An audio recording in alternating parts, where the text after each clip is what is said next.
I'm back. I know it's been about a year since I last posted a video. A lot's changed. Well, I suppose it's changed for everyone. Still alive, all still good.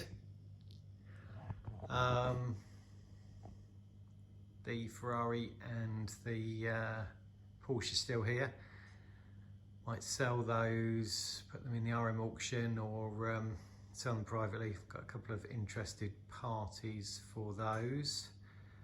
But the next thing is I need to either finish the AC Cobra or the Jaguar body that's right up there, which you saw in the last video. Don't know if you can see a glimpse of it up there. For the end of January, because I've got to get some pictures across, because Maddie might be going. I suppose you don't know anything these days with COVID. Might be going to the Le Mans Classic. So assuming that's going ahead, they've said that Scarlett's entry, she's too old, so although they've kind of taken the payment, she can't actually go. So anyway, moving on to this. This is why I've bought this, to speed the build up, because I've got about a month to build a car and get some pictures across to them. This is a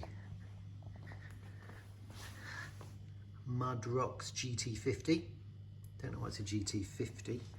It looks like it's for kind of 6 to 10-year-olds. The seat moves backwards and forwards on a runner, but it's physically quite small. It must be 1.8 meters long. It's got a Honda Type 160cc 5.5 horsepower motor with a chain drive in there, not a variator. I don't know how quick it's going to be, and obviously when you put a body and everything on it, how much slower it will be. So I need to do some speed tests first. But I bought it cheap on eBay, favourite place, because it was jet washed a while ago, I think a year ago, before it was put in a garage, and the engine was seized. So I got in to look at the carb and everything, and got another carb here because the spindle is kind of rusted at that angle, and it's all choked up with rust. The engine was seized. I've managed to de-seize it now with some WD-40 down the plug hole and just working it backwards and forwards.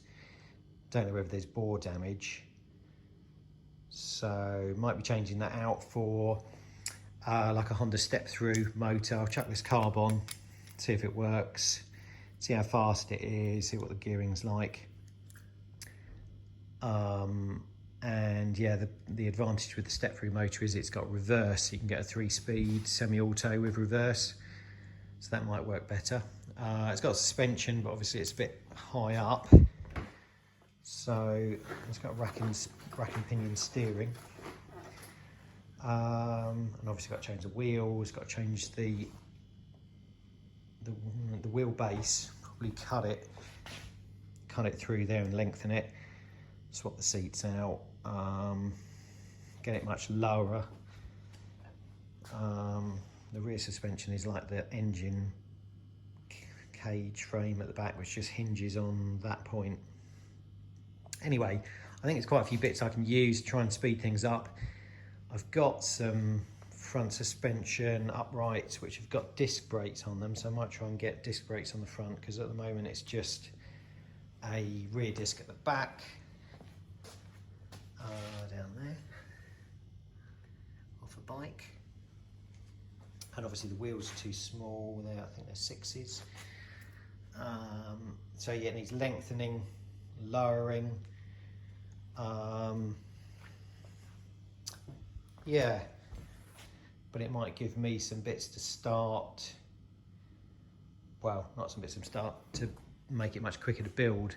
So I need to do some paint work on either the Cobra body, which is up there. I need to see which kind of wheelbase and width it suits best, because there's quite a lot of height in the buggy, whereas I don't know if you can see that, the Cobra body does not have much height in the sort of frame or in the shape of the shell.